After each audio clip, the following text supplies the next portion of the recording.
resultado se dará una hiperglucemia crónica y glucosuria. Una de las vías más dañinas que se puede dar es la formación de ACEs,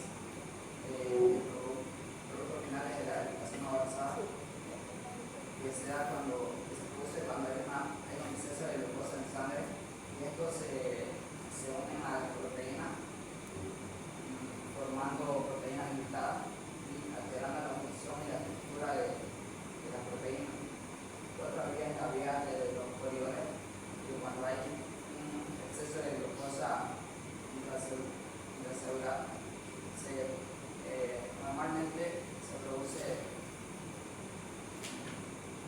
una enzima que es la aldosa reductasa, que transforma la glucosa en glicerol, y por tanto se acumula el glicerol y este atrae agua, produciendo un estrés osmótico y oxidativo. En las alteraciones de los lípidos, normalmente la insulina inhibe la lipólisis excesiva, pero en la diabetes mellitus tipo 2 esta aumenta en el tejido adiposo, liberando excesivamente ácido graso libre, y el hígado convertirá estos ácidos grasos en triglicéridos y lipoproteínas de muy baja densidad, y disminuirá la lipoproteína de alta densidad, produciendo una dislipidemia diabética que se caracteriza por niveles elevados de triglicéridos, de la lipoproteína de baja densidad y una disminución de la HDL. Esto aumenta el riesgo de desarrollar aterosclerosis y hay un riesgo de hígado graso no alcohólico. Una de las características es la hiperlipemia postprandial, que normalmente cuando comemos todos tenemos triglicéridos circulando en la sangre, pero como en la diabetes mellitus tipo 2 la insulina no funciona correctamente, no se activará de una manera correcta la lipoproteína lipasa, que se encarga de extraer el triglicérido, y por tanto los triglicéridos estarán un mayor tiempo en la sangre, por tanto tendrán un mayor riesgo de desarrollar aterosclerosis temprana.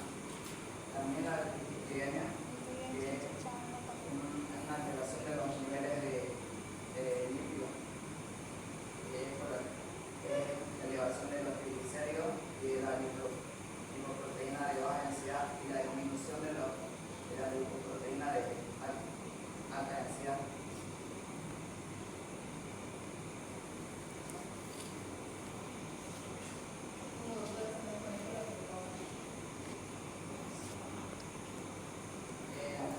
El metabolismo de las proteínas en condiciones fisiológicas, la insulina inhibe el catabolismo muscular y la degradación de las proteínas, pero la diabetes mellitus tipo 2 aumenta la proteólisis muscular, por lo que habrá una degradación de proteínas en el núcleo entérico, por lo cual habrá un ácido liberado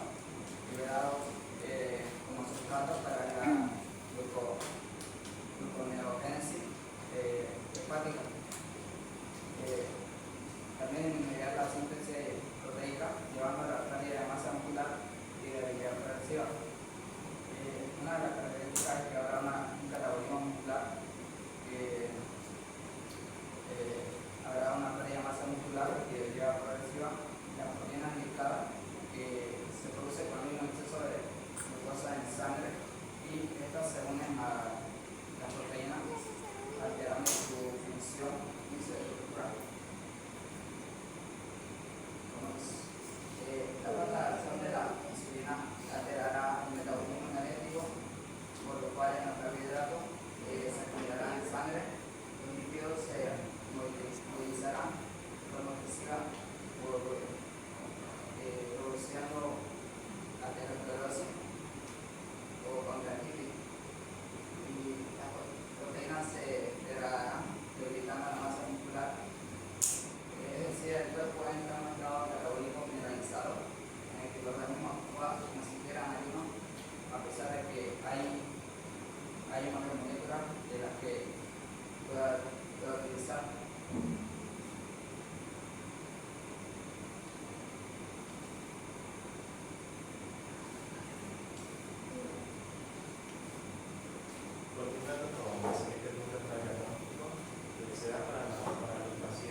realiza la siguiente prueba, que es la de PTOG o prueba de tolerancia oral de la glucosa, que consiste en medir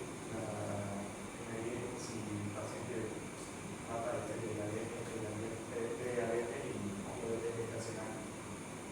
Esto se da primeramente con ayuno de 8 a 12 horas.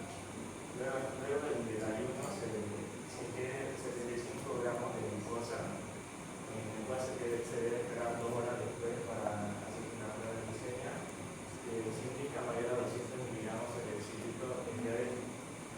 Si es de 140 miligramos sobre decilitro a 199, se prefiere tal que es una tolerancia generada de la glucosa. Y con un valor normal menor a 140 miligramos sobre decilitro. Con el tratamiento el objetivo es normalizar los niveles de glucosa para evitar las complicaciones agudas y crónicas. Para la diabetes tipo 1 está el tratamiento nutricional de la dieta, que se estoy viendo sobre lo dulce mayormente, exagerado, y el fármaco hipoglucemiante que es la alimentación insulina.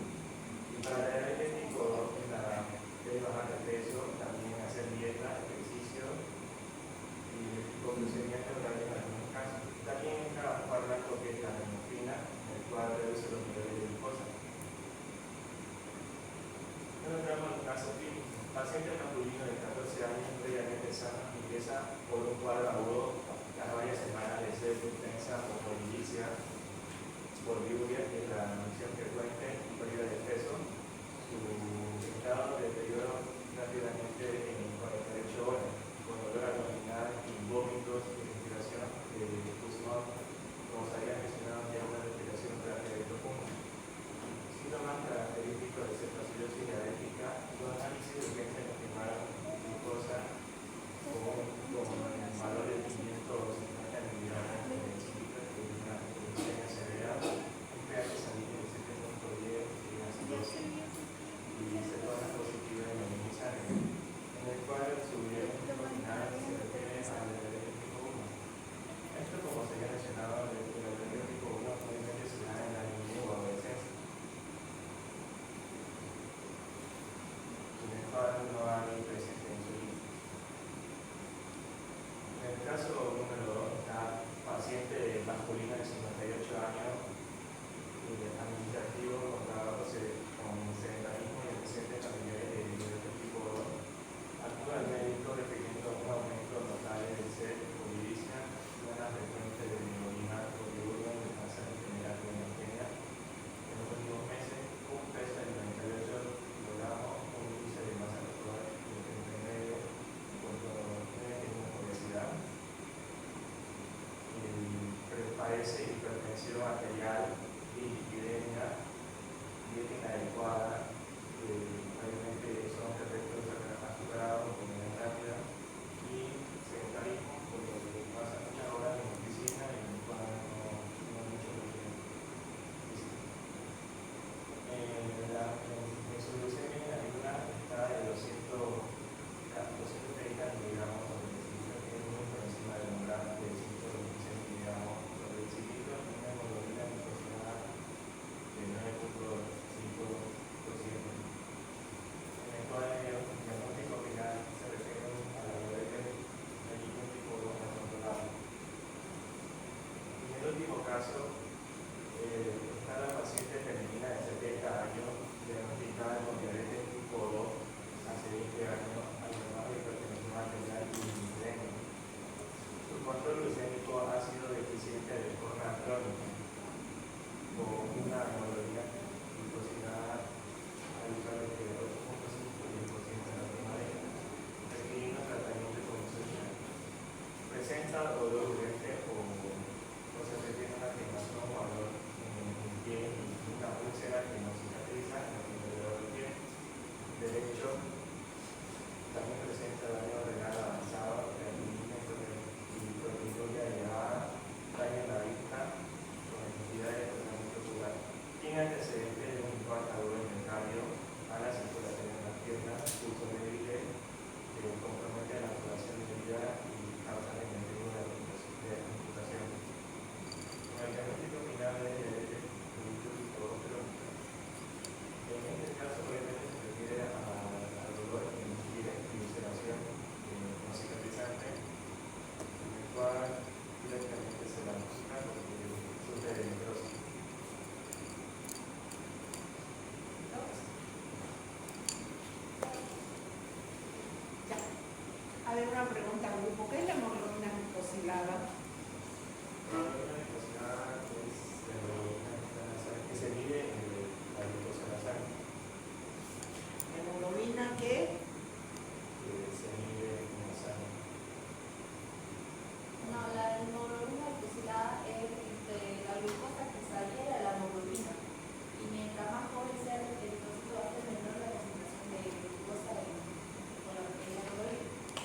compañera, si hoy mi paciente, porque del hecho de los diabéticos es que la mayoría es mentirosa. Entonces, ¿qué es lo que hace? Toma su medicamento, hace dieta todos los días antes de la prueba de la glucosa. ¿Para qué? Para que el médico le diga, está llevando bien su tratamiento, está haciendo todo bien, y él ahí nomás salta y dice, entonces el fin de semana puedo darme un permitido, es el cumpleaños de mi sobrina, ir a beber, a comer algo, porque mis valores de glucosa también, ¿no ves? Entonces ahí la hemoglobina glicosilada lo desmiente. Si este paciente no venía tomando su medicamento, no venía haciendo dieta, no venía haciendo su actividad física, de seguro que su glucosa en el rango de 3 meses para atrás subía, bajaba, subía, tenía valores altos. Entonces, ¿se acuerdan cuáles son los valores de referencia de la hemoglobina glicosilada? De 5.5 a 7.5%. ¿A 7 o a 6.5? 6.5. Bueno, para todo, porque yo también me incluyo, me olvidé los nuevos valores de la hemoglobina glicosilada. Hay unos nuevos valores que está bien, está dentro, ese es el rango, digamos, que debería ser dentro de un buen control. Pero hay un rango un poco mayor que no recuerdo en este momento, en el cual me establece que hay un buen control y un mal control de la glucosa en el torrente sanguíneo. Se los dejo para ustedes, averigüen los nuevos valores de la hemoglobina glicosilada, teniendo en cuenta un buen control y un mal control de la hemoglobina glicosilada en un paciente diabético. Porque si está por debajo de 6, del punto 5, soy un paciente que no tengo diabetes. Pero si está por arriba, pero no me recuerdo si es por debajo de 8, la verdad en este momento se me fue, yo soy un paciente diabético controlado, pero si lo tengo por arriba de 8, soy un paciente diabético mal controlado. ¿Está bien? Además, otro detalle, que es algo que yo también asumo y me agrupa, es que no hay ya el término prediabético, ya no hay.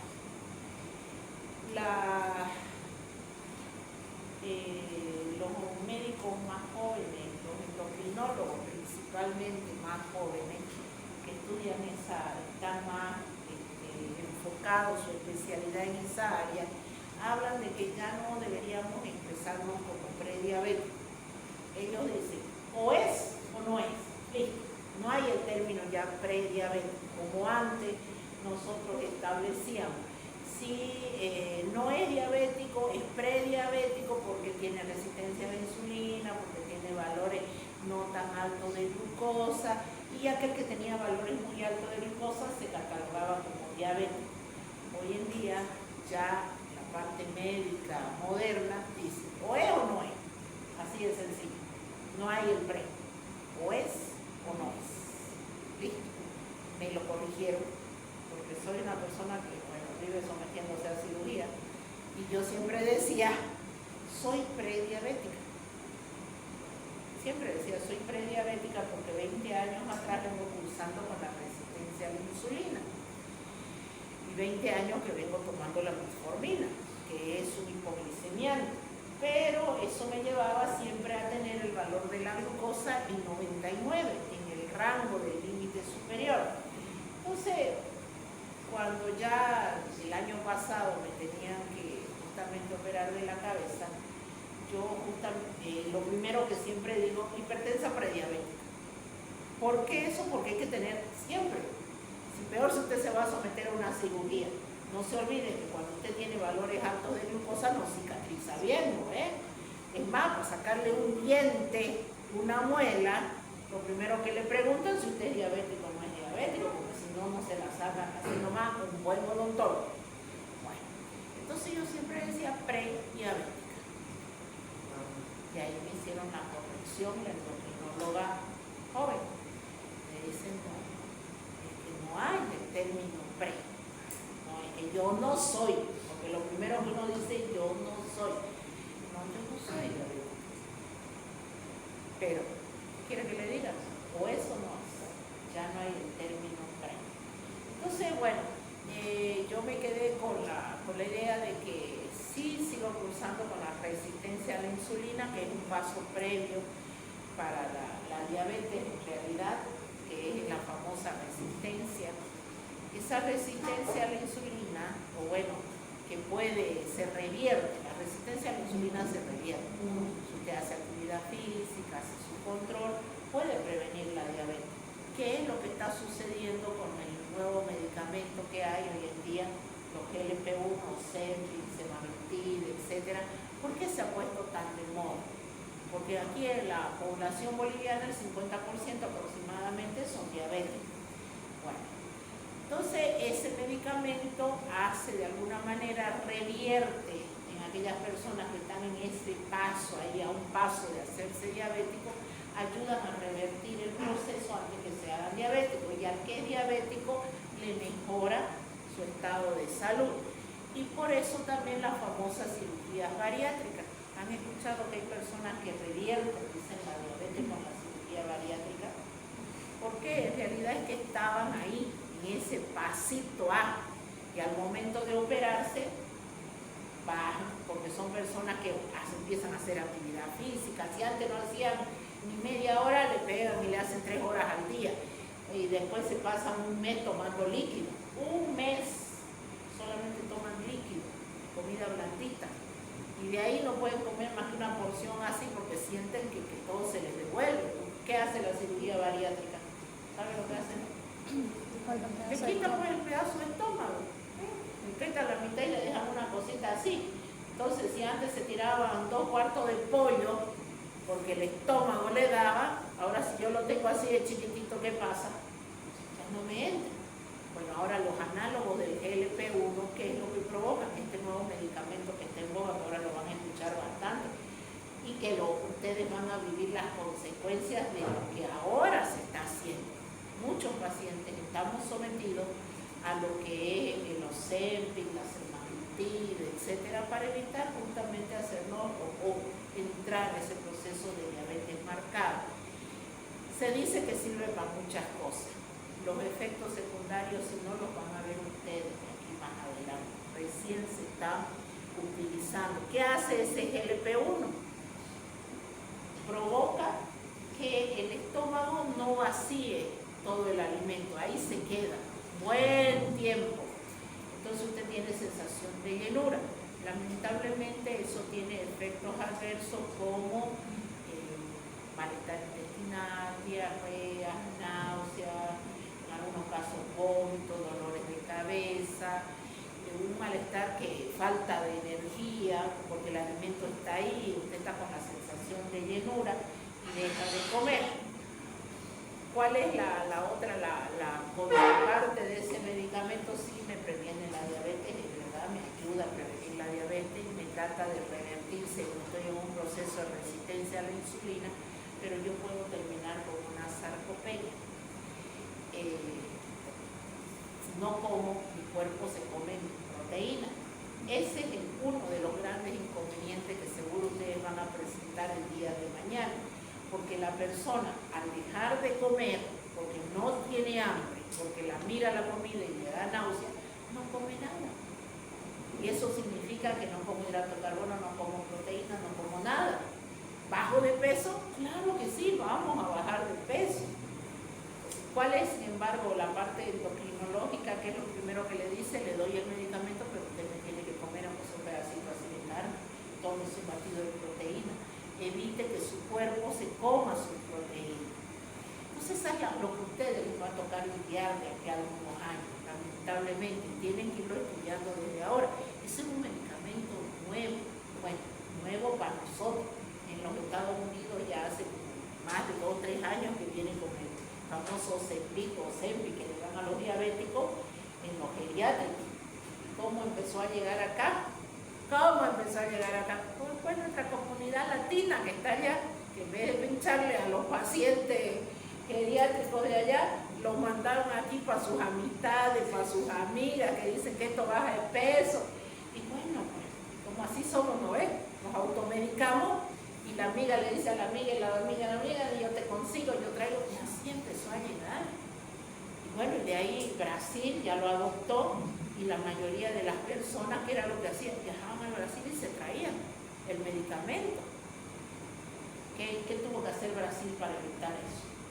Agarró y dijo, lo siento, era de venta libre, porque se suponía que éramos pacientes diabéticos, pero empezaron a ver que personas hasta no gordas, porque aquella que tenía 5 kilos de más ya quería verse con se compraba el medicamento. Entonces, ¿qué hace el Brasil ahora? No lo vende si no es por receta médica. Y usted me dirá, ay, qué belleza, pues entonces de aquí se lo sello a mi amiga y nada. Resulta que allá tiene que estar el médico registrado. Tiene que ser médico del Brasil para, se lo digo yo, pero lo traté de conseguir el medicamento allá en el Brasil. Se fue mi amiga con su esposo que es médico, aquí no había, los CEPIs no hay, en Santa Cruz no hay. Lo rebatí todo el pueblo, le di vueltas a Santa Cruz y no había. Porque cada jeringa cuesta 5.000 a 6.000 bolivianos, cada jeringa de los CEPIs.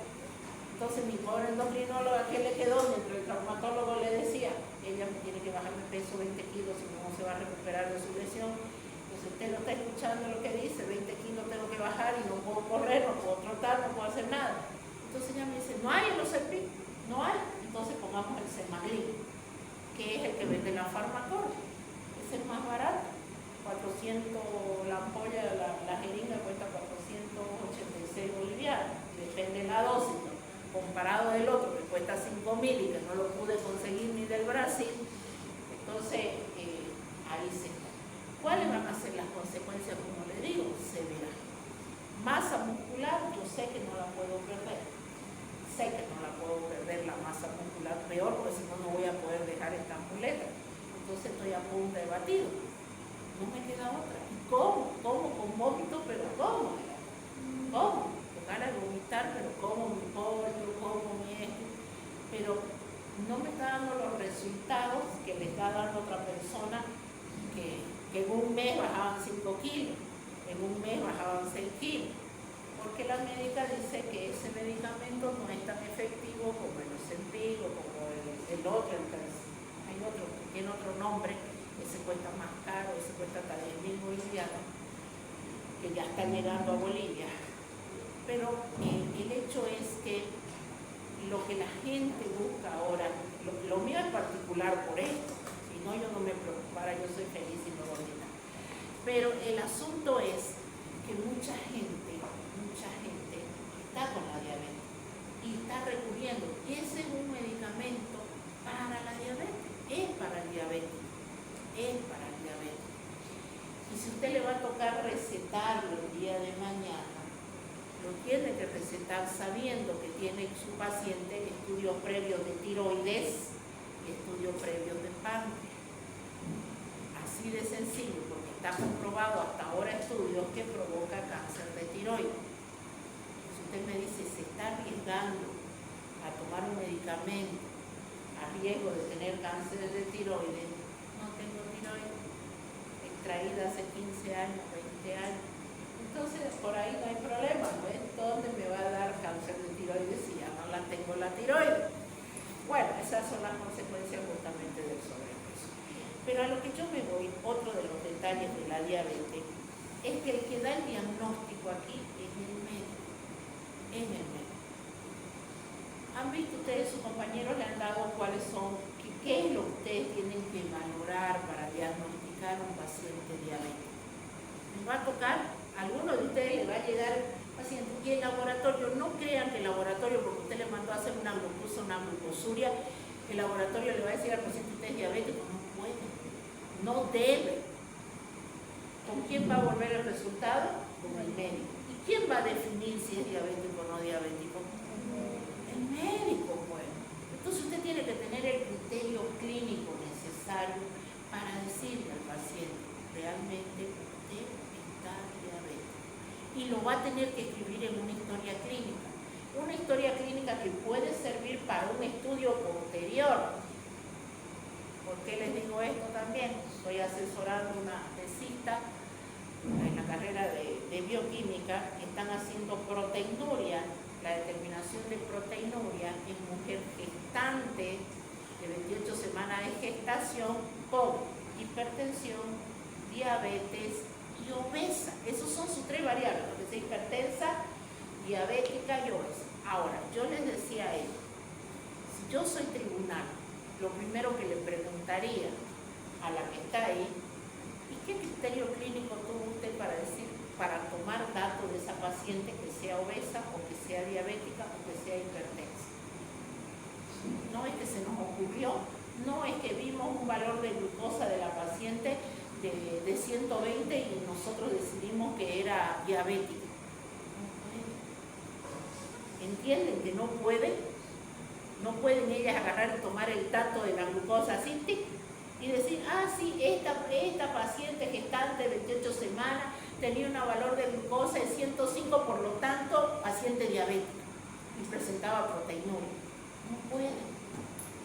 ¿Qué tiene que decir la historia clínica? El valor de la glucosa, criterio clínico, y al ladito, ¿qué va a decir el médico? Paciente diabética, hipertensa y obesa, por ejemplo. O puede decir, esta paciente es hipertensa, otra historia clínica, esta paciente es obesa, esta paciente es diabética, y así van a ir sacando él. Pero ellas no pueden agarrar y decir, vi un valor de 105, esta es una paciente diabética. ¿Entienden a lo que me voy? Entonces, la historia clínica, el que va a definir si es diabético, si es hipertenso, es el médico. Entonces, ustedes tienen que tener un criterio claro, armas bioquímicas necesarias para establecer algo tan sencillo como decir si su paciente es o no es diabético. Ahora, la glucosuria. ¿Cuál es el umbral renal para que aparezca glucosa en orina o siempre hay? ¿Hay glucosa en orina? No. ¿Cuál es el umbral renal? Menor a 180 miligramos por decilitro. 160 a 180 miligramos por decilitro. Eso quiere decir que si mi paciente queda con 99 de glucosa, obvio que no va a presentar glucosuria. Si está con 300 de glucosa, de seguro que puede presentar glucosuria, es decir, glucosa en orina. ¿Estamos de acuerdo? Entonces, por favor, me revisan la hemoglobina glicosilada, punto moderno de hoy en día. Yo digo siempre es la hemoglobina chismosa que le cuenta todo al médico si lo sabe manejar los valores. Hemograma, siempre piden un hemograma, glucosa, hemoglobina glicosilada y un examen de orina.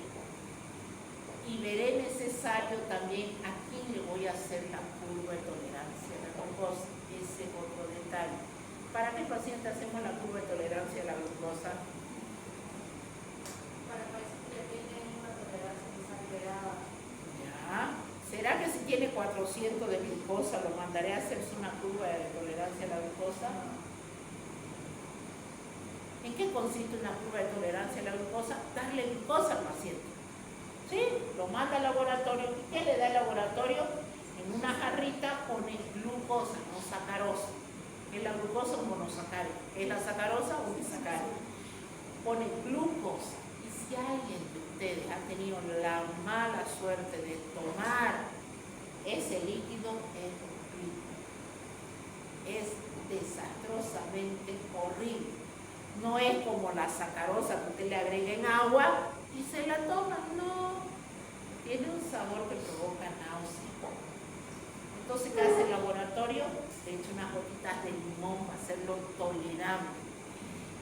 Pero, a ver, primero le van a sacar una glucosa al paciente. Si el paciente presenta 400 de glucosa, yo lo voy a bombardear, porque generalmente se agrega 50 gramos de glucosa en un litro de agua, 75 gramos de glucosa en un litro de agua, y el paciente tiene que ir tomando y se le va sacando, según la técnica del laboratorio, 1 hora, 2 horas después de la toma que voy tomando. ¿Se imaginan si yo tengo 400 de glucosa que me bombardeen con glucosa? Puedo entrar en una descompensación y en el laboratorio no hay oxígeno, no hay nada. Me puedo quedar ahí tirado en mitad del pasillo del laboratorio. Entonces, no se le da. Si usted cuando va a pedir una curva de tolerancia a la glucosa porque la solicita, tenga la precaución de que por lo menos, si ya le hizo una glucosa previa, si ya le llegó con 400, la clínica le grita poliuria, polinicia, polifagia, pérdida de peso masivo, etcétera, no lo mande pues a hacer una curva de tolerancia a la glucosa, ya no le hace falta. Ah, no, pero su paciente llegó con 101, 105 de glucosa y los síntomas no están muy claros. Ay, que a veces sí tengo mucha hambre. Es que he bajado de peso, pero ¿será porque estoy haciendo dieta? Y te queda así, digamos. Sí, estoy tomando ahora 3 litros de agua al día, cosa que antes no tomaba, obvio que le va a dar más ganas de orinar. Y sí, estoy yendo a orinar. Entonces te queda así. Poliuria, polinicia, polifagia. ¿O qué es al final esto? Sí, estoy bajando de peso, pero ya no como tanto. Bueno, al final, entonces en esos casos usted puede pedir una curva de tolerancia a la glucosa y que le va a brindar orientación. Y otro que me gustó lo que habló su compañero, que a veces nosotros decimos lo siguiente: la diabetes es una alteración del metabolismo hidrato de carbono. Listo, paramos de contar. ¿Qué es la diabetes? Alteración del metabolismo de los hidratos de carbono. Pero ¿y los lípidos se alteran? Se alteran. ¿Las proteínas se alteran? Se alteran. Entonces no es solamente la diabetes, sí, es bien cierto. El tronco principal es alteración del metabolismo de los hidratos de carbono, pero también hay alteración de los lípidos y hay alteración de las proteínas. Entonces usted cuando tenga a su paciente diabético, acuérdese de esas 3 cosas, que va a tener problemas con los hidratos de carbono, con todo lo que va a ser glucosa, glucosuria, etcétera, perfil lipídico, y pídale proteínas totales y fracciones. Si las proteínas también se van a ver afectadas, mírelo, vaya, pídale que se haga una valoración nutricional, una impedancia, para ver la cantidad de masa muscular que tiene, para que no termine siendo un paciente postrado en cama. El diabético no necesariamente va a morir de la diabetes. Es como alguna vez me dijeron cuando me establecieron la resistencia a la insulina, yo así me asusté. Resistencia a la insulina, diabetes. Y esto, sinónimo de diabetes. Entonces me dicen, no, pero usted no se preocupe. De la diabetes nadie se muere. Se puede morir porque sale y lo atropella, porque si tiene razón. Me caigo de la cama, caigo mal y me morí no de la diabetes. ¿De qué me morí? De que me caí y me golpeé la cabeza. Entonces, ¿podemos tener una buena calidad de vida? Claro que sí, claro que sí. Eso es algo que tiene que concientizar a su paciente, pero si tiene que asustarlo también porque no quiere tomar el medicamento, asústelo, principalmente al varón, al paciente, como digo yo, al paciente varón que se rechaza. Vayan y pregunten a un paciente varón, si usted le dice, ¿es diabético? No, le va a decir, ¿cómo yo? No, dice, ¿por qué? Porque lo primero que les afecta es la disfunción eréctil. Obviamente, los cuerpos cavernosos necesitan irrigación sanguínea y esa sangre está pesada, además no puede ni siquiera llegar bien a todos sus miembros inferiores. Entonces, ¿qué sucede? Tienen disfunción eréctil, de nada les sirve tener una de 20 años porque nada. Entonces usted le dice al paciente diabético, al varón, si usted no toma su medicamento, así se consigue una de 20 años, lo siento mucho, señor, usted no va a poder nada, porque a veces siempre, ¿cuál es la tendencia del varón? Dice, no, es que la vieja que tengo al lado ya pues no me inspira. Hay que buscarse una de 20 cuando uno le impide. Bueno, así porque es una de 20 no lo va a inspirar, porque usted lo que va a tener tiene un problema de diabetes. Si usted lo asusta con eso, si usted no toma su medicamento, el problema lo va a arrastrar. Por lo menos, por ahí va a tratar de controlar el medicamento, porque son personas que realmente hoy lo toman el medicamento, 3, 4 días no lo toman, ay, creo que tenía que tomar, dice. No, es que está caro el medicamento. Me han dicho la señora de allá que toma agüita de palta, agüita de no sé qué, agüita de orégano, agüita, y llegan con ese cuento donde ustedes lo van a escuchar y van a llegar a decir, no, yo